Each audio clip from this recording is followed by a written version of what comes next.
नमस्कार।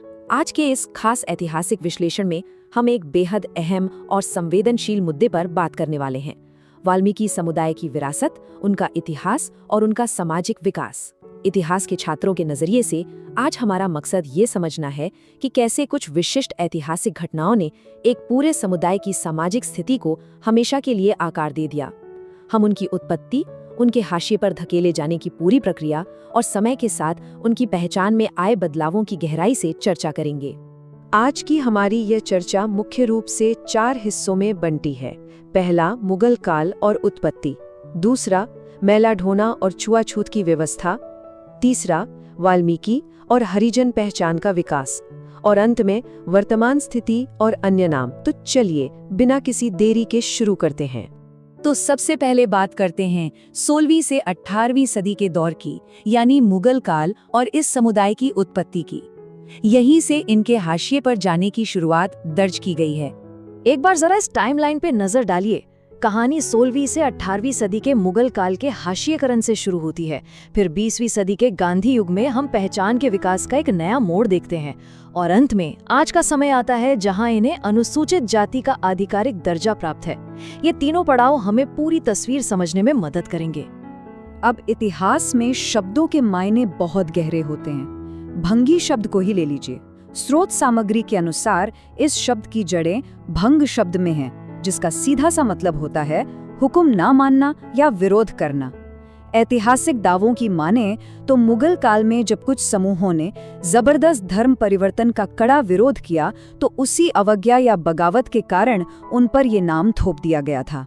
इस हाशिएकरण का एक पूरा प्रोसेस था। स्टेप 1, मुगलों के जबरदस्त धर्म परिवर्तन का कड़ा विरोध। और इसका नतीजा स्टेप 2, एक क्रूर दंडात्मक उपाय के तौर पर उन्हें अपमानित करने के लिए उन पर समाज के सबसे निचले स्तर के काम थोप दिए गए।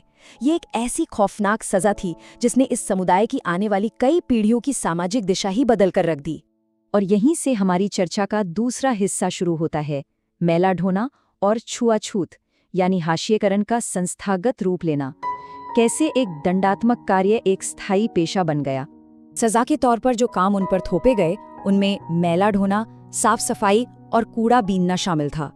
अब एक इतिहासकार के नजरिए से सोचिए, ये कोई अपनी मर्जी से चुना गया काम नहीं था। ये एक पूरी तरह से थोपा गया सिस्टम था जिसने इस समुदाय को बस इन्हीं कामों तक बांध कर रख दिया, बिल्कुल एक अदृश्य बेड़ी की तरह।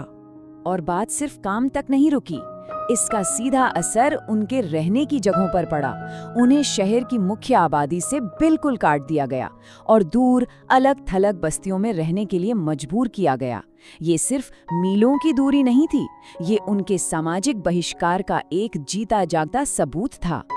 जब समाज किसी को इस तरह अलग कर देता है तो उनका हाशिए पर होना एक स्थायी व्यवस्था बन जाता है। काम और रहने की जगह के इस अलगाव ने मिलकर एक बहुत ही अमानवीय प्रथा को जन्म दिया। हमारे स्रोत इसे बिल्कुल साफ शब्दों में कहते हैं, इसी कारण से उन्हें सामाजिक रूप से अछूत माना जाने लगा। इतिहास में यह इस बात का एक क्लासिक उदाहरण है कि कैसे केवल श्रम और स्थान के आधार पर एक पूरा वर्ग अछूत घोषित कर दिया जाता है। अब थोड़ा आगे बढ़ते हैं 20वीं सदी की तरफ। हमारा तीसरा भाग, वाल्मीकि और हरिजन पहचान, यानी अपनी पहचान को फिर से हासिल करने और नई पहचान गढ़ने की जद्दोजहद। इस दौर में एक दिलचस्प टकराव दिखता है। एक तरफ थी थोपी गई पहचान, अछूत या सफाई कर्मचारी वाली, जो सदियों के भेदभाव का सीधा नतीजा थी, और दूसरी तरफ एक नई अपनाई गई पहचान आकार ले रही थी, जैसे महर्षि वाल्मीकि के वंशज या फिर हरिजन। यह सदियों के थोपे गए कलंक को मिटाकर एक सम्मानजनक पहचान की ओर बढ़ने का एक बहुत ही सचेत और सामूहिक प्रयास था। सामाजिक उत्थान की इसी कोशिश में समुदाय ने खुद को महान महर्षि वाल्मीकि के वंशज के रूप में पहचानना शुरू किया। ऐतिहासिक रूप से देखें तो अपनी पैतृक वंशावली को सीधे ऋषि वाल्मीकि से जोड़ना एक बेहद शक्तिशाली स्वदावा था। आज जो हम मुख्य रूप से वाल्मीकि समुदाय नाम सुनते हैं वो इसी गहरे सांस्कृतिक और ऐतिहासिक जुड़ाव का ही परिणाम है। पहचान के इस सफर में एक महत्वपूर्ण बाहरी प्रयास भी हुआ। महात्मा गांधी ने इस समुदाय के सामाजिक स्तर को ऊपर उठाने और छुआछूत की कुप्रथा को खत्म करने की दिशा में उन्हें हरिजन नाम दिया, जिसका शाब्दिक अर्थ होता है ईश्वर के लोग। पूरे राष्ट्रीय स्तर पर समाज का नजरिया बदलने की ये एक बहुत बड़ी ऐतिहासिक पहल थी। इन तमाम ऐतिहासिक उथल-पुथल के बाद अब आते हैं अपने आखिरी भाग पर, वर्तमान स्थिति और अन्य नाम।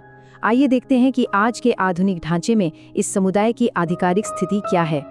अगर आज के कानूनी और सामाजिक ढांचे की बात करें तो इन्हें आधिकारिक तौर पर अनुसूचित जाति यानी शेड्यूल्ड कास्ट के रूप में मान्यता प्राप्त है। भारतीय संविधान ने ये विशेष वर्गीकरण इसलिए किया है ताकि सदियों तक हुए उस ऐतिहासिक अन्याय और भेदभाव की भरपाई की जा सके और उन्हें मुख्य धारा में समान अवसर मिल सकें। एक और बात जो ऐतिहासिक अध्ययन के लिए अहम है, आज भी अलग अलग इलाकों में इस समुदाय को कई वैकल्पिक नामों से जाना जाता है, जैसे मेहतर, चूहड़ा, वाल्मीकि और लालबेगी। हालांकि इन नामों का अपना अपना क्षेत्रीय महत्व है, लेकिन ये सभी उसी एक विशाल समुदाय का हिस्सा हैं जिसके ऐतिहासिक सफर को आज हमने इतनी गहराई से समझा है। तो अंत में ये पूरी ऐतिहासिक यात्रा हमें एक बहुत ही गहरे और सोचने पर मजबूर कर देने वाले सवाल के साथ छोड़ जाती है। आखिर सदियों पुरानी हाशिए पर धकेलने की ये ऐतिहासिक घटनाएं आज के अनुसूचित जाति जैसे आधुनिक सामाजिक वर्गीकरण को कैसे तय करती हैं? 16वीं सदी में जो बात एक दंडात्मक कार्य से शुरू हुई वो पीढ़ियों का पेशा बन गई और अंततः आज संवैधानिक संरक्षण की आवश्यकता पड़ी। इतिहास वाकई सिर्फ बीते हुए कल की कहानी नहीं है, यह हमारे आज के सामाजिक ताने बाने की नींव है। इस विश्लेषण में हमारे साथ जुड़ने के लिए बहुत बहुत शुक्रिया।